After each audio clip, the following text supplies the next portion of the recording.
Estamos de vuelta a las 8:45. Conversamos con diputados al Congreso de la República en torno de lo que está ocurriendo en el Pleno. Vamos a hablar de la interpelación que se lleva a cabo al ministro de Finanzas Públicas. Nos acompañan Alexander Castillo, él es diputado del Partido Patriota.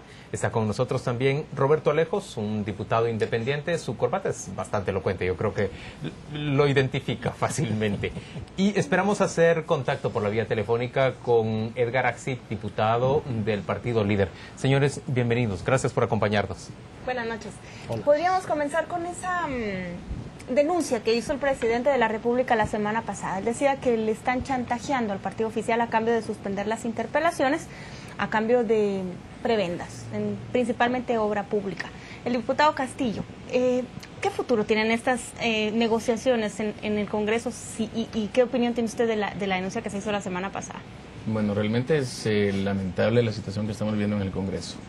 Se escuchan en los corredores definitivamente lo que usted mismo decía, que la semana pasada se denunciaran acosos y se denunciara que están pidiendo obras, están pidiendo prebendas a cambio de quitar una interpelación.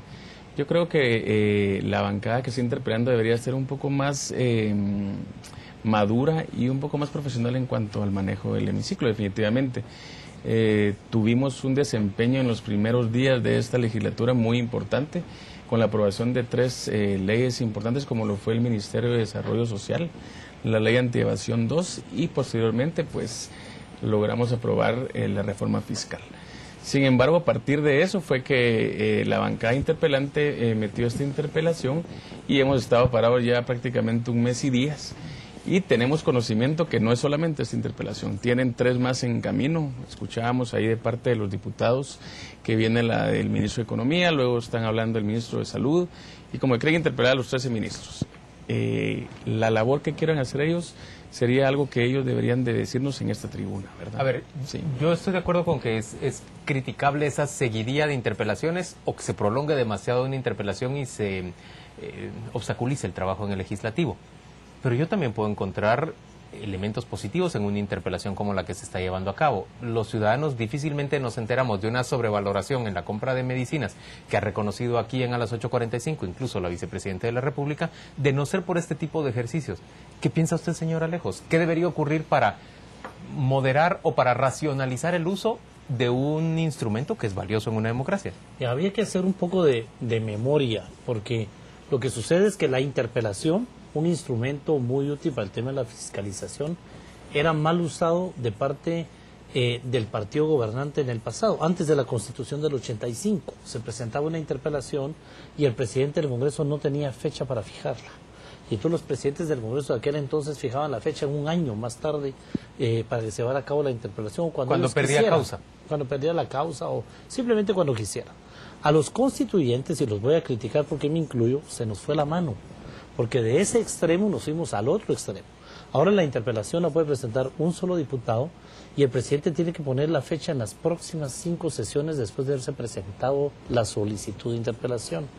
Además, no se puede ver nada antes de la interpelación ni durante la interpelación, tiene preeminencia, es constitucional, o sea, tienen todo el derecho de hacerlo y el tema es constitucional. Nos fuimos al otro extremo, como para evitar los fraudes, lo que hicimos fue quitar las mesas de todas las aldeas y ahora estamos viendo cómo regresamos las mesas a las aldeas, porque el acarrear gente de parte de los partidos es un tema terrible.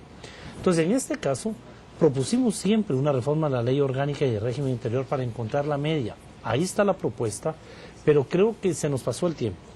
La propuesta la debimos haber aprobado finales del año pasado, cuando estaba saliendo el gobierno de la UNE, íbamos a entrar a otro, cuando todavía estamos probablemente en la segunda vuelta. Hoy el Partido Líder ni siquiera nos va a dejar el tiempo para poder entrar a conocer la reforma. Una reforma que nos permita dedicarnos 2 días a la semana a la interpelación y 2 días a la semana a seguir legislando.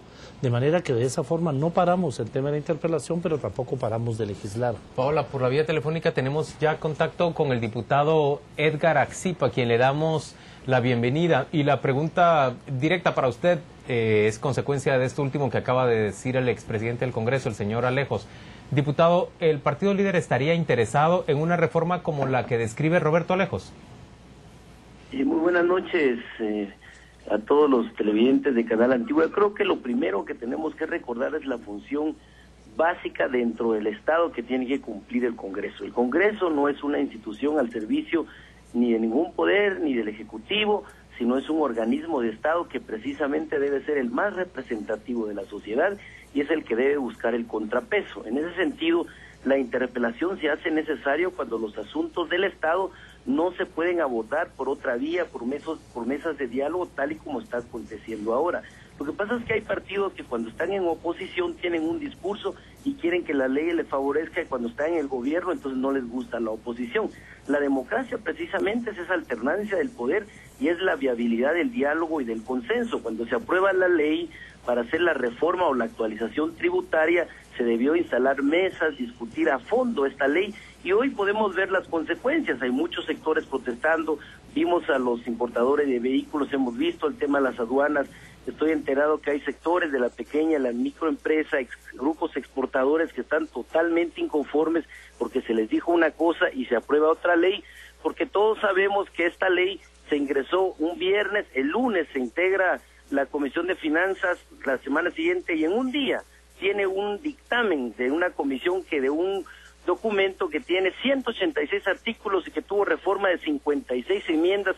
Para ningún guatemalteco es sabido que una ley de esta naturaleza se puede discutir en tan poco tiempo. Entonces ha habido un abuso, ha habido una prepotencia de la actual dirigencia del Congreso, y eso es lo que obliga precisamente a que se haga una interpelación para que haya un debate abierto. Y hoy ya se ha demostrado, Juan Luis, sobre las inconsistencias de la reforma tributaria, y es más, ya de la que le planteo una pregunta. De este gobierno, diputado, permítame que le plantee una pregunta. La pregunta para usted ¿es válido? Usted dice que es necesario el diálogo, la discusión en el Congreso, pero mientras se mantiene la interpelación prolongada por quién sabe cuántas semanas, se reduce toda posibilidad de discutir cualquier otra norma. Eso es importante que se aclare, Juan Luis.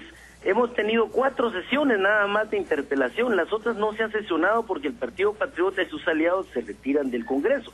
La última sesión, que es la que ni siquiera se abrió porque no hubo quórum, ellos no llegaron. La anterior nos dieron chance de trabajar casi 10 horas y uno de los diputados interpelantes casi agota sus preguntas. Eso quiere decir que si trabajáramos un día completo, yo les aseguro que en 3 o 4 sesiones ya hubiéramos salido, pero lo que ha pasado es que no han querido que se interpele al ministro porque de seguro tienen el temor que vayamos a abordar temas que le vayan a afectar al gobierno y demostrar que lo que han estado diciendo es una cosa, pero están haciendo otra cosa. En ese sentido, la importancia de la interpelación es precisamente es un juicio político, en donde allí el ministro tiene la oportunidad de debatir y de responder las preguntas, porque a través del diálogo que nosotros estuvimos pidiendo y nunca se nos dio la oportunidad, hoy lo estamos demostrando en el pleno. Diputado Zip, ¿hasta dónde van a llevar ustedes esto? Supongamos que sí se llena el quórum y la bancada de oposición, la bancada oficialista, todos están de acuerdo en escuchar qué tiene que decir el ministro. ¿Hasta dónde van a llevarlo y cuántos ministros esperan ustedes interpelar hasta que se desentrampe la agenda? Nosotros ahora estamos buscando terminar la interpelación del ministro de Finanzas, que se aclaren con las dudas que hay en el tema de la actualización tributaria y demostrar el tema de las medicinas, que fue un arreglo. Ahí sí está demostrado. El presidente mintió al decir que nosotros hemos pedido prebendas, pero no dijo quién, no dijo cuándo. Hoy se citó al ministro de Comunicaciones para preguntarle y él dijo que ningún diputado de líder ha estado pidiendo ninguna obra. Entonces es inconsistente, pero en el caso de este gobierno que está avalando la compra de un contrato abierto de 2.000 millones en medicinas que está sobrevalorado, nosotros tenemos documentos, pruebas y lo vamos a demostrar en la interpelación. Queremos que se nos escuche, demostrar eso, y ahí se va a terminar el proceso de la interpelación. Déjeme preguntarle ahora al diputado Castillo, ¿por qué razón se ha interrumpido tantas veces la sesión en la que se desarrolla este ejercicio? Bueno, se han sido varias sesiones. Al día de hoy tenemos más de 20 horas que el partido líder ha estado interpelando al ministro. En 20 horas, para lo que ellos quisieran preguntar, creo que es más que suficiente. La pregunta sería, como lo decía aquí Paola, ¿cuánto más necesitan? Necesitan 10 horas. Nosotros hemos estado trabajando en la última sesión 12 horas continuas. Y entonces, ¿dónde están las preguntas? ¿Dónde están las dudas? Le quisiera preguntar al diputado del líder. No es posible que ellos traten de llevar semana a semana esta situación. Diputado Lejos, esa iniciativa para modificar la ley de régimen interno del legislativo que permitiría mantener paralela la interpelación con el tratamiento de otros temas. ¿Cuántos votos tiene en este momento? Pero en este momento, de todos modos, ya no la podemos aprobar. Hasta que concluya la interpelación. Y como no sabemos, o las interpelaciones, porque ya se dijo aquí que son varias interpelaciones. Ya yo vi por lo menos ya la solicitud del ministro de Economía, etcétera. Aquí vamos a tener que tomar otro tipo de medidas, por lo menos nosotros. La población está pidiendo que el diputado trabaje. La crítica es permanente contra el diputado que no trabaja. Pues líder va a tener patriotas que trabajar con líder, tienen alrededor de 90 diputados y que sigan interpelando. Yo creo que le va a tocar al líder o no sé a quién llevar a cabo toda la interpelación, pero aquí hay temas de fiscalización, hay temas de ponerse a trabajar en el paquete de leyes de transparencia, hay realmente eventos que tenemos que cubrir con las organizaciones sociales alrededor de qué piensan. Nosotros, yo quiero anticiparles que como bancadas, y no es que le queramos hacer el juego ni uno ni a otro, tenemos otro trabajo que hacer. Vamos a llegar al pleno, vamos a estar en los salones de al lado, trabajando con la sociedad civil, trabajando con el sector privado, viendo las leyes de transparencia, nos vamos a poner a hacer otras cosas. Hasta que no se defina una metodología, hay mucho que hacer, mucho que fiscalizar, mucho que discutir, y eso es lo que nos vamos a poner a hacer. Y vamos a incentivar a que los otros diputados hagan. Pero preguntémosle al diputado Axip si su bancada, la bancada líder, estaría dispuesta a aceptar estas modificaciones en la ley de régimen interior del organismo legislativo para permitir que, al mismo tiempo que haya interpelaciones, se pueda desarrollar otra agenda en el Pleno. Nosotros hemos propuesto, inclusive más allá de fondo, hemos hablado de una reforma al tema electoral, al tema de la institucionalidad política del Estado, porque no hay que hablar solo del tema de la pero este cambio concreto que haga que la interpelación deje de ser un instrumento para obstaculizar la agenda legislativa, este cambio concreto para permitir que la interpelación deje de ser un instrumento de obstaculización en el Pleno, ¿estarían dispuestos a aprobarlo? Nosotros creemos que hay que hacer una reforma integral tanto al Congreso como al mismo Ejecutivo, incluso a la ley electoral, Juan Luis. Es importante que avancemos y no veamos solo el árbol, sino veamos el bosque, la importancia de que el país... Pero el árbol es el que ahorita nos está poniendo un obstáculo. ¿Ustedes apoyarían esa una reforma al Congreso? La transparencia, el manejo de la caja chica, los fondos, el tema de las comisiones. Mire, ahora hubo un abuso en el tema de las comisiones. Cada vez que llega un gobierno y tiene mayoría o con sus aliados, hacen un total abuso del Congreso. ¿Y eso quién lo ha criticado? ¿Eso acaso no atenta en contra de la democracia? O sea, nosotros tratamos muchas veces solo de hablar de lo que no nos gusta, pero no de lo que nosotros también hacemos. Y en este caso, en el Congreso, hoy por hoy se ha caracterizado por tener un presidente y una junta directiva prepotente, que lo menos que ha tenido ha sido el diálogo y avanzar en busca de los consensos. Diputado lo Axip, que se ha aprobado ha sido impuesto. Gracias por acompañarnos, diputado Axip. Nos encantaría que en una próxima ocasión venga usted a nuestros estudios y podamos conversar más ampliamente. Yo le preguntaría al diputado Alejos si esto último que ha dicho el señor Axip es o no de esa manera. ¿Encuentra usted prepotencia en la actual Junta Directiva? Mire, el Congreso de la República desde hace 3 años, y en esta oportunidad lo repetimos, se reparten las presidencias de comisión, aunque no tenemos ninguna obligación legal, de forma proporcional al tamaño de las bancadas y al tamaño de los bloques.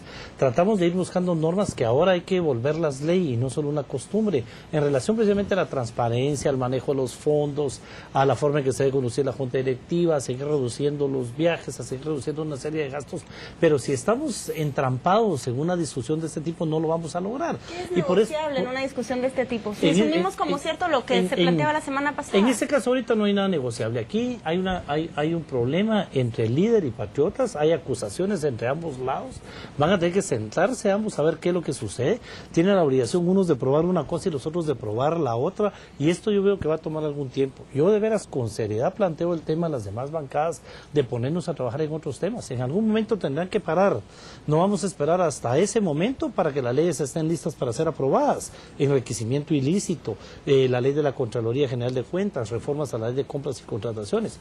Nos tenemos que dedicar a ese tipo de temas porque ahorita no cabe otra cosa. Alex, ahorita ¿hay un espacio para el diálogo entre el Partido Patriota y la bancada de líder? Miren, definitivamente la hay. Nosotros desde que hemos estado, aquí me acompaña Roberto, hemos estado en diálogo para las leyes que hemos estado pasando. Definitivamente hemos tenido mesas de diálogo, ha estado sumado la bancada independiente, ha estado sumado Creo, inclusive las bancadas de un diputado, y nos hemos puesto de acuerdo y hemos hecho un trabajo legislativo. La bancada líder nunca se ha sumado a este diálogo. Y lo vemos... Cuando fue oposición también entrampó la agenda. Pero lo vemos en este momento. Mira, en este momento cuando le estamos hablando al diputado Axip, ni siquiera deja que ustedes hablen. Ahí se dan cuenta ustedes cómo es, si en los medios de comunicación lo hace evidente, cómo es en el Congreso. Pero tengo que volver al mismo argumento de Paola. Anabela de León también era una diputada en la oposición muy difícil de silenciar. Les voy a poner un ejemplo. Desde fuera dado los megáfonos. Cuando se hicieron interpelaciones del Partido Patriota, hubieron resultados y de verdad hay una interpelación con un montón de ustedes se daban cuenta, con cartelones, con objetivos, y habían realmente pruebas con lo que se estaba interpelando. Alex, pero en Prueba este de caso, ello, algunos ministros Alex, se fueron. En este caso hay por lo menos una evidencia y tiene que ver con lo que ya dije que aceptó aquí a las 8:45 la vicepresidenta, esa sobrevaloración en las medicinas. Eso tiene que cambiar, por supuesto. Tendrían que votar esos contratos. Y eso lo heredamos del gobierno anterior. Sí, pero quien lo revalidó fue este gobierno. Dio marcha atrás con los contratos y luego lo revalidó. Claro, y tenemos que verlo, pero si es necesario entramos, nos sentamos y lo revisamos. Pero, ¿qué más quiere ver líder en una interpelación donde ya hizo evidente el tema de lo de las medicinas? ¿Es necesario un mes para hacer esas preguntas? ¿Cuántas horas más necesitan? Que nos lo diga el diputado Axip y nos sentamos. Si quieren 10 horas, vamos a trabajar el día de mañana y en 10 horas terminamos esta interpelación. Señores diputados, gracias a todos por acompañarnos. Roberto Alejos, Alex Castillo, gracias también al diputado Edgar Axip, quien estuvo con nosotros por la vía telefónica. Vamos a ir a una pausa.